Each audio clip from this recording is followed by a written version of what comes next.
Hatching Review: Bergholm's debut feature is an exceptional, unsettling horror. Hatching is quite a filmmaking achievement. It is aesthetically pleasing, tells a layered story, is well-paced, and beautifully acted by the cast. Hatching is a horror that is steeped in discomfort and social commentary. Hanna Bergholm's tale of a girl who nurtures a bird monster is an impactful horror that will have one growing more and more anxious as this quaint fairy tale turns ugly. There is an efficiency to Bergholm's directing that is greatly admirable, and the joy of the film is how this situation is drawn out. The film's opening spells out the bizarre adventures the audience is about to embark on with disturbing childlike singing that can get under anyone's skin. The story then turns to a suburban mom, Sofia Haikila, with an extended camera phone stick and a plastic smile planted on her face as she blogs her perfect family. Quickly, Bergholm's film takes a turn for the unsettling, with a bird ruining this picture-perfect family moment and thus igniting young Tinja's, Sayuri Solalina, dark coming-of-age story. After the bird incident, Tinja ventures out into the woods and finds a mysterious egg she decides to bring home. She tends to the egg until it grows large and hatches. An egg of that size can only be trouble, however, as Tinja quickly discovers. Bergholm doesn't have her audience wait for the reveals. The discovery of the egg, what's inside, the setup of Tinja's story arc, as well as that of her mother's, are all laid out within the first 30 minutes of the film. Hatching is a gorgeous production that juxtaposes the romantic, pastel and floral-heavy design of Tinja's family home with the hideousness of Tinja's birdchild and the darkness behind her mother's fake smiles. Each room is impeccably designed, and the cinematography from Jarko T. Lane heightens everything. This film isn't drenched in blood or overflowing with heart-stopping scares. Instead, it is a visually luscious endeavor that flips what could be a cute children's fable on its head. Sayuri Solalina is tested as a young actress when Tinja's birdchild, named Ali, begins to transform into her evil doppelganger. Tinja is a child being crushed by her mother's expectations, and Solalina's performance adequately conveys how Tinja's spirit is slowly but surely being diminished. She is lifeless when she interacts with her mother, but a tiny spark of joy appears when she discovers the egg. On the other hand, Ali is like a tethered from Jordan Peele's Us, remarkably human-like but overruled by animalistic instincts. Once Ali begins to morph into Tinja, it becomes clear what the endgame is. However, the film masterfully crafts a story that is exciting in how it plays out. Hatching is the epitome of the journey being better than the destination. Bergholm's film tackles the horror of maternity and exemplifies what Tinja is going through by having her mother be a constant presence throughout the film. Tinja's story is always front and center, but by viewing her mother's life from her point of view, viewers understand how deeply upsetting her mother's tactics are. For the most part, Hatching is a cautionary tale about the pursuit of perfection and how damaging high expectations are. The bird monster is merely a tool to have Tinja work through her anxieties of being the perfect daughter and gymnast and growing into her own. The bird monster is also a grotesque illustration of the resentment Tinja has festering within her as her mother's abuse ramps up with each passing day. Bergholm handles each piece of her story with a deft hand, leading audiences to a conclusion befitting the story she tells. Hatching is quite a filmmaking achievement. It is aesthetically pleasing, tells a layered story, is well-paced, and beautifully acted by the cast. A tension permeates from the very beginning that never lets up. However, the star of this film is young Solalina, who is a marvel to behold. Hatching is an unsettling horror about the monster that lurks behind perfection. With careful consideration of production and cinematography, Bergholm's cautionary tale rises from a must-see to a horror staple. Hanna Bergholm interview, Hatching. Hatching director Hanna Bergholm shares the process collaborating with puppeteers to craft a chilling monster for her horror film debut. IFC Films has brought a visual achievement to theaters in the form of horror film Hatching, which will be available for on-demand viewing May 17th. Despite its technical prowess and many moving parts, the movie marks the feature-length debut for Finnish director Hanna Bergholm, who is also responsible for the innovative story alongside screenwriter Ilja. Hatching is the story of young Tinja, portrayed with remarkable nuance by the equally Sayuri Solalina, whose mother works her to the bone as a competitive gymnast while putting up the appearance of a perfect family for her popular blog. As the stress of living up to expectations starts to take its toll, Tinja takes comfort in a mysterious bird egg she brings home one day. When the egg hatches, the creature may be the closest thing she has to a partner, but it's also a nightmare for her and her entire family. Bergholm spoke to Screen Rant about how the idea for hatching was conceived, how involved the casting process was, and why puppets created the perfect pathway for the creature at the center of the story. Screen Rant, what was the collaboration like between you and the screenwriter, Ilja? What was the inspiration behind the idea, and how did the writing process begin?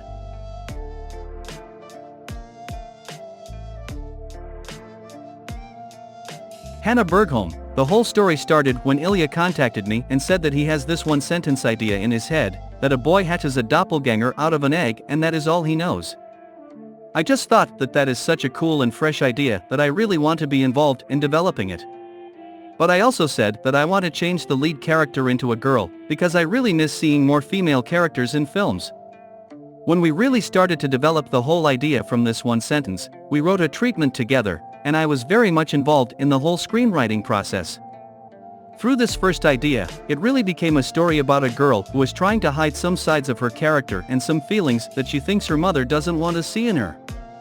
It became the story of the relationship between mother and daughter, and about this daughter growing up. All those themes really came up from this one sentence. Your lead actress, Sierra Solalina, is so young but so amazing at exploring all the different nuances and transformations she's going through. How did you find her, and what was it about her that spoke to you? Hanna Bergholm, we auditioned 1,200 girls all around, because the role was so challenging. Through these auditions, we found her, and she had never acted anywhere before. She had just turned 12, and it was just that she was so genuine in front of the camera and so good at throwing herself into any emotions.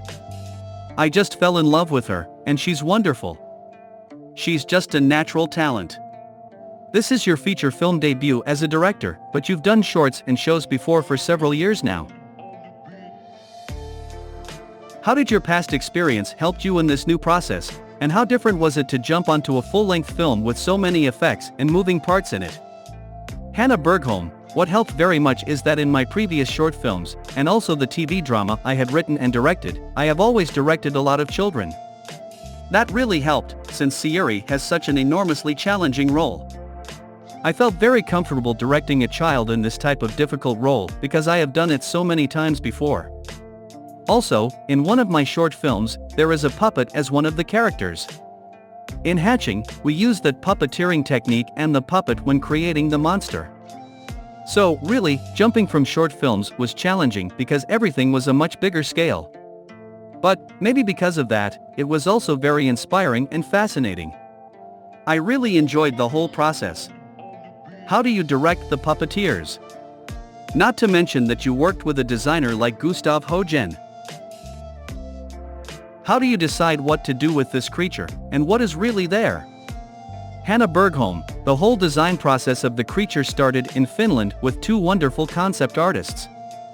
It was me and them designing how the creature would look, and they drew some concept images of it. Then I really knew that I wanted this creature to be a practical effect creature, and not a CG character. I wanted it to have a real physical presence, and knew that we needed the best possible person to be in charge of making this puppet. Then I googled who is the best animatronic designer in the world. And Google told me that it is Gustav Hojen, who has been in charge of animatronic design in Star Wars films, Jurassic World and Prometheus. I contacted him, he got excited to come on board and collected a wonderful team in making this puppet. On set, we had 5 puppeteers moving the puppet with rods, and there was Gustav moving all the facial expressions and fingers with remote controls. That actually was very technical and very challenging, because it needed multiple takes to really make it look real. Directing it was interesting, because you can't talk to the puppet. Sometimes it just looks like something is wrong, but what is it? Because it's so technical. Luckily, the lead puppeteer was watching the monitor with me, and I could tell him that the rhythm doesn't look quite real.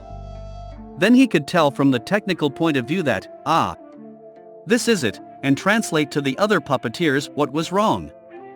I was a lot of teamwork, with many people making this creature come to life. Hanna Bergholm, yes, and I would say that it was more that we had rehearsals with the puppet. By that time, we had rehearsed before with Sayuri to explore how she as this character would move, and then we had rehearsals with the puppet. We were experimenting what the puppet can do, and then it was very great to work with these puppeteers, because they came up with some of their own ideas. There is this very nice moment when the creature touches the girl's finger with its tiny hand. Those little things are something that the puppeteers brought into the scenes, and it was very great to work with them. You mentioned that this is really a story about a mother and daughter. The mom is so terrible, but she's played by Sofia Heikkila so gracefully and warmly. I'm like, maybe she has a point. Maybe she just wants what's best for everyone. What was it like striking that balance with her? What conversations did you have about this character and how she views her role in the family? Hanna Bergholm, yeah, that was very cool process. Sofia plays the mother in such a wonderful way. Really, the whole idea was that this is the type of mother who talks in a loving way in theory but horrible things. She never shows her anger, or tries not to show it. The way Sofia spoke about this character was, first of all, that it was very hard for her to say such horrible things to Sayuri. Sometimes when they were playing a scene, Sofia just had to hug her after and go, "I'm sorry I'm saying these horrible things to you." But luckily, we had long rehearsals with both of them, so they got to know each other very well and had a very close connection in real life.